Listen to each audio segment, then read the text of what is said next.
Hello, I'm Brian Chee, editor of AutoByTel.com. And I'm Chris Wardlaw, the editor at Autosite.com. With Memorial Day weekend past us, summer is unofficially here. And by the time the leaves turn, two new roadsters will be rocketing down the highway, the 2006 Mazda MX-5 and the 2006 Pontiac Solstice.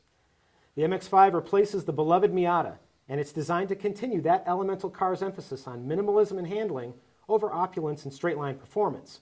Pontiac is hoping to copy Mazda's successful recipe with the new Solstice, an affordable halo car upon which Pontiac is hanging its hat. Now, I'm a Miata owner, and Brian, you own a Pontiac Firebird, the car that arguably the Solstice replaces. What do you think the chances are that GM's actually going to be able to cast a shadow on the MX-5 and draw new buyers into showrooms?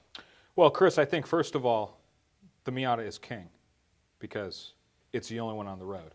And as you said in your introduction, two roadsters this fall. It may not be two roadsters this fall until GM puts a car on the ground and starts selling it outside of dealerships. We won't be able to really determine if the Miata has a competitor. But based on the preliminary specifications that have been released, do you think that the Solstice is going to have what it takes?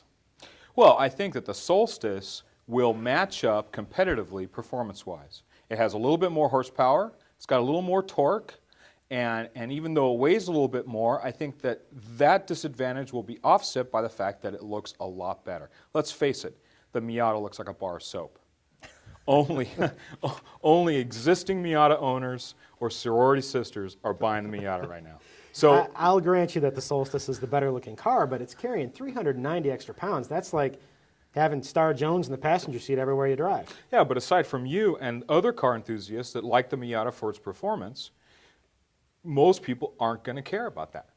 Now, what about the MR2 Spider, which went up against the Miata, priced about the same, horsepower about the same, but had virtually no trunk space and decidedly strange styling? The Solstice trunk is half the size of the Miata's trunk.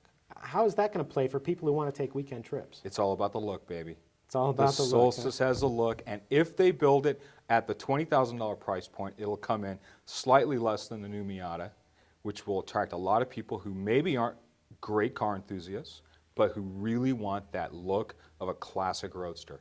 And if they do that, the Solstice will be one of the most beautiful American cars made. I know styling is definitely one of its strong points, but you know what? The Solstice does not come with standard power windows, power door locks, remote keyless entry, cruise, all that stuff is extra. Plus, it's got a 5-speed transmission instead of the Miata's 6-speed. So I'm not quite sure. I think the cars that are actually rolling into showrooms are going to be priced well above $20,000. I think that's a great bragging point as a starting price, but I guarantee you that 95% of the Solstices sold are going to be priced at or above the Miata. Well, I'll tell you what, if that's the case, then Pontiac has an issue on its hands because it's got to be competitive with the Miata on price, and it has to at least get close to the Miata on performance. The fact is that you've got rider and horse for 16 years.